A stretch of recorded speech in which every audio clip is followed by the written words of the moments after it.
During the 1920s, the U.S. government funded an expedition led by the renowned couple, Nicholas and Helena Roerich, into the remote Tibetan Himalayas. The actual reasons behind this exploration remain a subject of ongoing debate. Nevertheless, some speculation suggests that the mission aimed to uncover the fabled ancient underground civilization in the Himalayan mountains known as Shambhala. Shambhala has been an integral part of Tibetan traditions for millennia. It's a term derived from Sanskrit which translates to place of peace or place of silence. In neighboring regions such as Mongolia, India, and China, there are similar stories of a mystical realm. Within this realm, there exists an advanced civilization of beings who possess both extraordinary technology and spiritual wisdom, often likened to gods. Shambhala is known by various names in different cultures, such as Forbidden Land, the Land of White Waters, Land of the Living Gods, and even the Land of Wonders. It's particularly famous as Agartha. Agartha is widely regarded as the principal city within Shambhala, an extensive underground network believed to be inhabited by advanced civilizations that managed to survive a catastrophic event thousands of years ago. References to Shambhala exist in the most ancient Hindu and Buddhist scriptures, treating it as a tangible reality. Detailed accounts mention a lineage of 32 rulers, a population of at least 20,000 during the city's construction, and its geopolitical history, recorded in the ancient Buddhist text known as the Kalachakra Tantra. Furthermore, the pre-Buddhist religion of Tibet, called Bon, also describes a similar civilization, locating its entrance to the west of Mount Kailash. While many modern Buddhists claim that Shambhala exists purely in a spiritual dimension, it's evident that in earlier traditions, it was believed to be physically accessible. The challenge lies in uncovering this hidden kingdom situated in one of the most uncharted and extreme regions on Earth, the Himalayan mountains. Nicholas Roerich was among the passionate believers in the existence of Shambhala. In 1924 to 1938, he led a famous expedition which was known as the Central Asia Expedition. He publicly declared his primary purpose as the research and preservation of the cultural heritage found in these distant regions. While there may be some truth to it, the evidence from the Roerich's journals, paintings, and the extraordinary events they experienced during their journey strongly suggests that their primary objective was to locate the entrance to Shambhala. This notion is further supported by the fact that the couple were adherents of theosophy, a spiritual belief centered on the idea that a group of masters would unite all of humanity. Supported by American sponsors, he headed an expedition that included his wife and children, exploring extensive regions of Central Asia, encompassing Tibet, Mongolia, and Siberia. During this expedition, they mysteriously vanished somewhere in the Himalayas, leaving a gap of over 12 months in their recorded activities. The information available is limited, with scant journal entries mentioning sightings of a flying saucer and the discovery of a magical stone, among other fantastical occurrences. Many might dismiss these accounts as mere fantasies. While their expedition was publicly perceived as a failure, there may have been more to it behind the scenes. An indication of this is the 1933 expedition, which received funding directly from U.S. President Franklin Roosevelt. During this expedition, the Roerichs vanished once again for a period of 3 months in the Himalayas. If there were individuals with the potential to reach Shambhala, the Roerichs would be the most suitable candidates. In fact, there is a belief that they may have indeed made the actual discovery of Shambhala. Nicholas and Helena Roerich, a remarkably capable couple, were both talented individuals. Nicholas, a prominent Russian painter, writer, archaeologist, theosophist, philosopher, and public figure, drew inspiration from Russian symbolism during his early years. Russian symbolism was a spiritual movement that deeply impacted his formative years. Roerich's fascination with hypnosis and various spiritual disciplines is reflected in his paintings, which are renowned for their mesmerizing and hypnotic expressions. He was born in St. Petersburg to a prosperous Baltic German father and a Russian mother, spent his life in different locations worldwide until his passing in India. Throughout his journey, he remained a passionate advocate for safeguarding art and architecture amidst the ravages of war. His relentless efforts earned him multiple nominations to the long list for the Nobel Peace Prize. Helena was equally talented as well. She was a Russian theosophist, writer, and public figure. She played a significant role in the early 20th century by collaborating with the teachers of the East to establish a philosophical teaching known as living ethics. Beyond her intellectual pursuits, she actively engaged in organizing and participating in cultural activities in the United States. Her roots were traced back to a family of prominence, as her father, Ivan Ivanovich Shaposhnikov, was a renowned architect in St. Petersburg. Some accounts suggest that years before, Helena had received telepathic instructions compelling her to embark on the quest to the hidden kingdom in the Himalayas. These instructions were said to come from Maurya, one of the masters of ancient wisdom within the theosophical beliefs that she ardently followed. Convinced of the actual existence of Shambhala, the power couple decided to undertake the journey, even though they had successful careers. In December 1923, the Roerich, together with a crew of 6 associates, started their daring 5-year journey. They've traversed 35 mountain passes, ascended 21,000 feet in elevation, and covered 15,000 miles of uncharted roads. Tragically, 5 of their associates lost their lives during this hazardous expedition. The Himalayas presented an extreme and treacherous environment, known for their bitter cold, challenging terrain, and lack of hospitable resources. Adding to the difficulties, Tibet had become an independent, war-torn state a decade prior, closing itself off from the outside world. Foreigners venturing into Tibet faced enslavement, torture, and death at the hands of draconian authorities. Moreover, the mountains were infested with bandit groups and rogue warlords.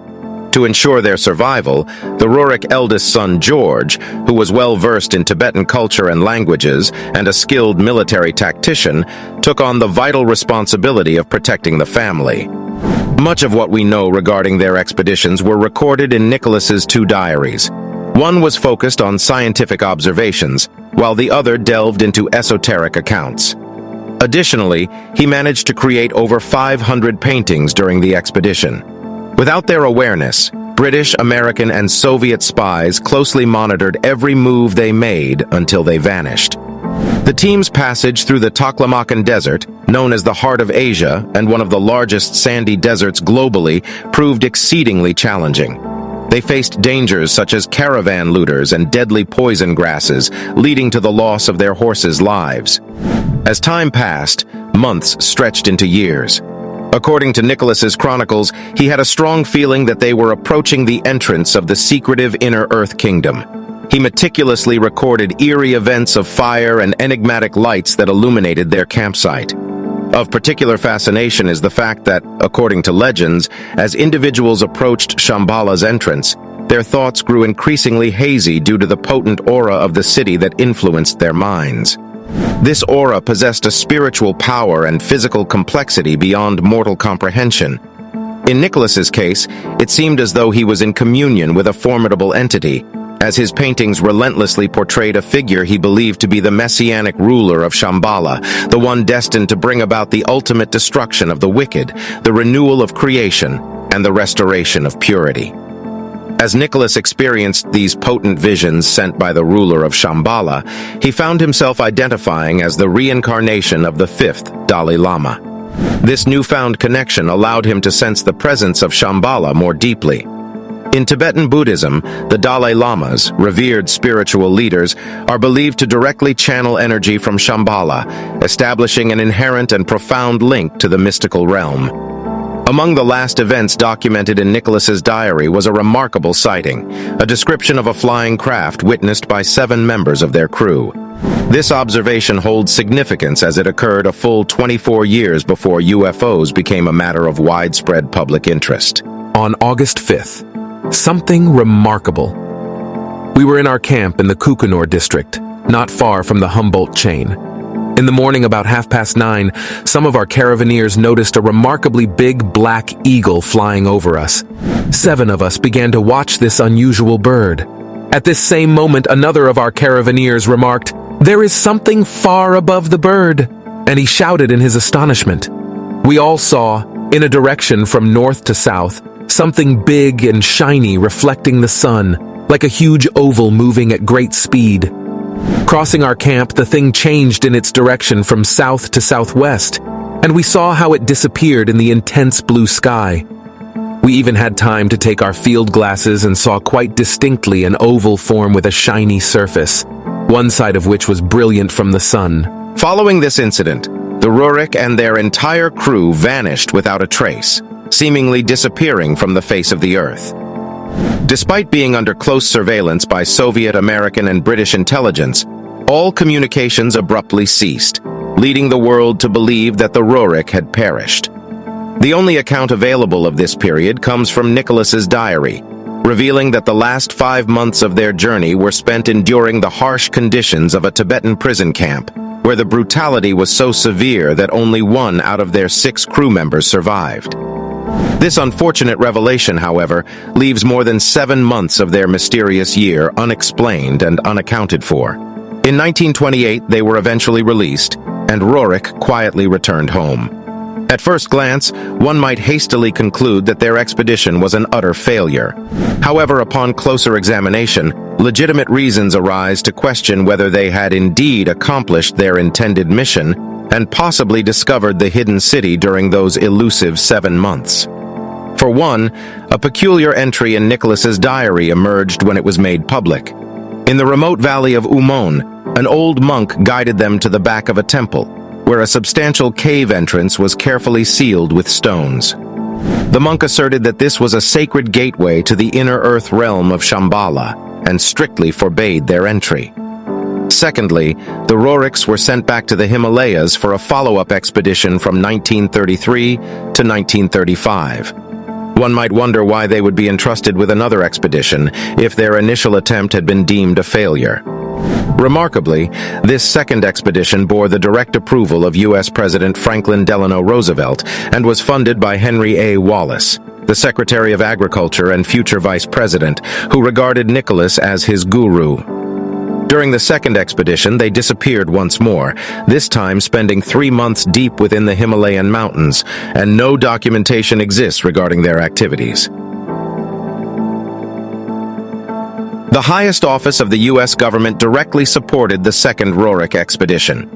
The Roerichs were tasked with the collection of drought-resistant plant specimens.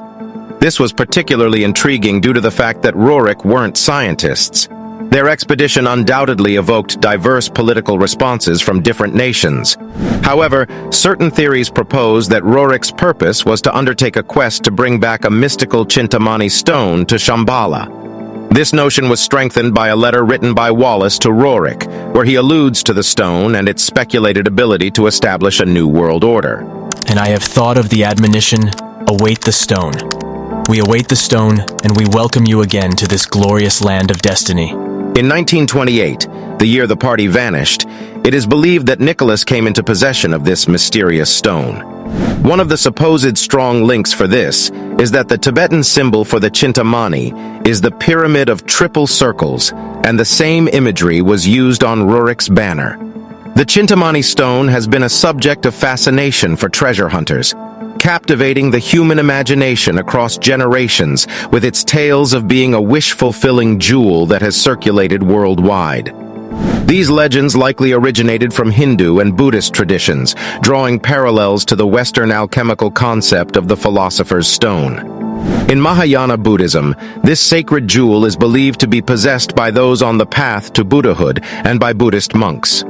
In the Tibetan Buddhist tradition, the Chintamani is often depicted as a radiant pearl held by the Buddha himself. These jewels are believed to possess the power to alleviate poverty and suffering. Buddhists believe that the stone came into the custody of the enlightened and was taken to Shambhala. A king will emerge from this place to bring forth the Golden Age. Could this be the motivation why Nicholas embarked on a journey into the Himalayas? Alternatively, some theories propose that the Chintamani stone was brought to Earth by Syrian missionaries, said to be extraterrestrial beings originating from the star Sirius. According to this view, their mission was to aid in the creation of a unified global civilization built upon principles of mutual support and equality. While concrete evidence of its existence remains elusive, the Chintamani is believed to be composed of moldavite, a type of glass formed by a colossal meteor impact in the Czech Republic approximately 15 million years ago. Moldavite is reputed to amplify psychic and healing energies in the eyes of some. Furthermore, it is speculated that the emerald tablet, which contains alchemical instructions for transmutation and is associated with the creation of the philosopher's stone, could also be made of Moldavite. While it remains a topic of debate whether the Roerich ever reached Shambhala, there is a compelling theory suggesting they might have acted as double agents. Funded by the Americans, they may have been covertly searching for the hidden kingdom on behalf of Soviet occultists. Scholars specializing in modern Russian history have extensively written about the Russian government's intense interest in the resources believed to be held within Shambhala, rooted in a profound belief in an ancient Tibetan prophecy. This prophecy foretells a future wherein humanity deteriorates due to materialism, and the surface dwellers unite under an evil king. At this critical juncture, Shambhala emerges from hiding, and its 32nd ruler ignites a war wielding potent magical weapons to utterly defeat the malevolent king and his forces, ushering in an era of lasting peace among people. The allure of these mystical weapons fascinated the ascending world powers: Russia, Britain, Japan, and the U.S. Even U.S. Vice President Henry A. Wallace eagerly awaited the Chintamani fragment's delivery, expressing enthusiasm and welcoming the Roerich to the United States. While the Roerich expeditions were indeed funded by the U.S., they undoubtedly maintained some ties to their motherland.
Suspicious.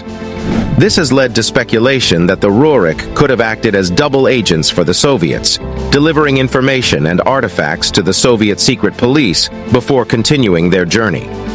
Undeniably, there was a political aspect to the Roerich expedition, and they may have been playing both the US and Russia to support their mystical agenda, which would have been unfeasible without such powerful sponsors. However, it's possible that they were not primarily driven by political motivations. Both Nicholas and Helena demonstrated profound concern for peace between nations and cultural preservation. The debate regarding whether the Roerichs actually reached Shambhala and spent substantial time in the kingdom remains open to discussion. Nevertheless, Nicholas Roerich left a significant legacy in the form of the Roerich Pact, which received personal endorsement from President Roosevelt in 1935. The pact was initially formulated after Roerich's initial journey to Asia. At the heart of the Roerich Pact lies a crucial concept: the recognition of the utmost importance of preserving cultural artifacts, prioritizing their protection over any military motives that may exploit or destroy them. This pact emphasizes the safeguarding of cultural heritage above all military considerations. We all unanimously agree on the significance of preserving cultural artifacts, particularly when they hold as much power as the Chintamani stone. What are your thoughts about this? I hope you like our story. Until the next one.